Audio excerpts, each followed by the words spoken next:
স্নেহের বাঁধন চলচ্চিত্রে বিখ্যাত সঙ্গীত শিল্পী সাবিনা ইয়াসমিনের গাওয়া সেই গানটির কথা মনে পড়ে গেল। কেউ তো জানে না কখন যে কার কি হয়, জীবন তো বদলায় না, শুধু বদলে যায় সময়।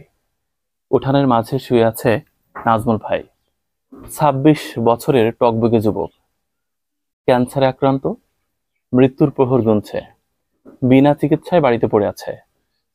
তার ২ বছরের একটি বাচ্চা আছে। আমরা যখন এই বাড়ির উঠানে আসলাম, তখন দেখলাম দেশীয় প্রজাতির একটি কুল গাছের নিচে অনেকটা ক্লান্ত, শ্রান্ত এবং অসহায় অবস্থায় পড়ে আছে। পাশের মাটির দেয়ালে রৌদ্র ছায়ার খেলা চলছে। বরই পাতার ফাঁক গলে আলোর রেখা নেমে এসেছে মাটিতে। হয়তোবা সেই আলোর রেখা এটাই নির্দেশ করছে নাজমুলের জীবন প্রদীপ নিভু নিভু করছে, অন্ধকারের মাঝে হয়তোবা মৃদু উকি দিচ্ছে।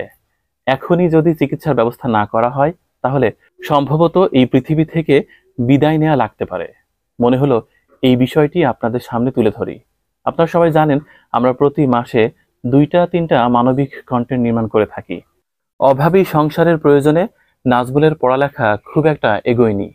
খুব অল্প বয়সেই কর্মে নামতে হয়। আজ ২ বছর হলো যা কিছু ছিল সব কিছুই বিক্রি হয়ে গেছে। এখন শুধুই মাত্র অবশিষ্ট আছে ভিটার জমিটুকু। নাজমুল অসহায় অবস্থায় উঠানের মাঝে পড়ে আছে। ছোট্ট একটি বাচ্চার মুখের দিকে তাকিয়ে হলেও নাজমুলের পাশে দাঁড়ানো উচিত। পিতা হিসেবে নাজমুল যেমন ব্যর্থ, ঠিক তেমনি সন্তান হিসেবেও নাজমুল ব্যর্থ। যে বয়সে বাবা মাকে সহযোগিতা করবেন কি না, ঠিক সেই বয়সে মৃত্যুর প্রহর গুনছেন। ঢাকার কর্তব্যরত চিকিৎসকরা বলেছেন খুব দ্রুত সময়ের মধ্যেই দেশের বাইরে তাকে নিয়ে যাওয়া প্রয়োজন। কিন্তু এত টাকার হদিস কোথায়? স্থানীয় অনেকেই চেষ্টা করেছেন, কিন্তু গ্রামের মানুষ আর কতটুকুই বা করতে পারেন। তাই মনে হলো এই মানবিক আবেদনটি আপনাদের সামনে উপস্থাপন করি। আমি আজ দীর্ঘ ২ বছর যাবৎ ক্যান্সার রোগে আক্রান্ত। আমার ২ বছরের একটা ছোট্ট বাচ্চা আছে। আমার এই বাচ্চাদের জন্য হলেও বেঁচে থাকতে হবে। সংসারের জন্য আমি বাবা হয়ে কিছুই করতে পারলাম না। এখন আমার যে বয়স, তাতে আমার দায়িত্ব আমার মা বাবাকে দেখে শুনে রাখা। কিন্তু অথচ আমার মা বাবাই অন্যের দুয়ারে দুয়ারে দুহাত পেতে আমার জন্য সাহায্য সহযোগিতা মানুষের কাছে নিয়ে বেড়াচ্ছে। আমার এখন মূল সমস্যা হচ্ছে গলায়, এখানে সমস্যা দেখা দেয়, অনেকটা ফুলে গেছে। গলার এই সাইডে আছে, বগলে একটা টিউমার আছে, বুকের ভিতরে আছে, পেটে আছে। এর কারণে খাওয়া দাওয়া কিংবা ওঠা বসায় চলাফেরায় অনেক সমস্যা দেখা দেয়, যার কারণে আমি স্বাভাবিকভাবে জীবনযাপন করতে পারছি না। টাকা পয়সা কোনো কিছুই নাই, যার কারণে চিকিৎসার অভাবে বাসায় এই অবস্থাতে পড়ে আছি। আপনারা যে যেখানে আছেন, দেশে বাইরে, আপনারা আমার পাশে একটু দাঁড়ান, সহযোগিতা করেন। আমি আপনাদের কাছে একটাই অনুরোধ, আমি বাঁচতে চাই। নাজমুল ভাইয়ের মায়ের কাকতি মিনতি আমরা ফেরাতে পারিনি। ঝিনাইদহের হরিণাকুণ্ড উপজেলার ফলসি ইউনিয়নের কুলবাড়িয়া গ্রামে এসে মা ছেলের এই দুর্দশা না দেখলে হয়তোবা কখনো কল্পনাও করতে পারতাম না। দেখুন, মা অসহায় অবস্থায় সন্তানকে নিয়ে বসে আছে।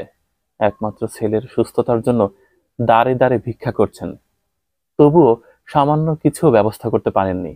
এখন বৃহত্তর সহযোগিতার প্রয়োজন। এ কারণে চিত্ত মিডিয়া পরিবার আপনাদের কাছে মানবিক নিবেদন করছে। আমরা সবসময় চেষ্টা করি একটি বিশ্বাসযোগ্য মাধ্যম দিতে, যে মাধ্যমে শুধুমাত্র ভুক্তভোগী মানুষের সাথে যোগাযোগ করা যাবে। এখানে অন্য কোনো ফোন নাম্বার, সেটা চিত্ত মিডিয়া পরিবারের কোনো সদস্যের হতে পারে অথবা অন্য কোনো মানুষের হতে পারে, যেটাই থাকবে সেটি প্রতারকের নাম্বার বলে বিবেচিত হবে। আমরা চেষ্টা করব এই পরিবারটির সাথে যোগাযোগ করার বিশ্বস্ত মাধ্যম প্রদান করার। সেখানে আপনারা কথা বলে কনফার্ম হয়ে তারপর সহযোগিতা প্রদান করবেন। আমরা চাই একটি মায়ের সন্তান পৃথিবীতে ভালোভাবে টিকে থাকুক। শুধু তাই না, নাজমুল ভাইয়েরও একটি মেয়ে রয়েছে যার বয়স মাত্র ২ বছর। যে মানুষটি এখন সংসার করবে কিনা, সেই মানুষই মৃত্যুর পথযাত্রী। তার সারা শরীর ফুলে গেছে, ঘাড়ের এই পাশে শিরাগুলো ফুলে গেছে, সব জায়গায় বেশ উঁচু উঁচু হয়ে গেছে। ক্যান্সারের জীবাণু এখন সারা শরীরে। আমরা চাই দ্রুত সময়ের মধ্যে তার চিকিৎসার ব্যবস্থা হোক এবং নাজমুল ভাই তার মা বাবার কোলে সন্তান এবং সংসারে ফিরে আসুক।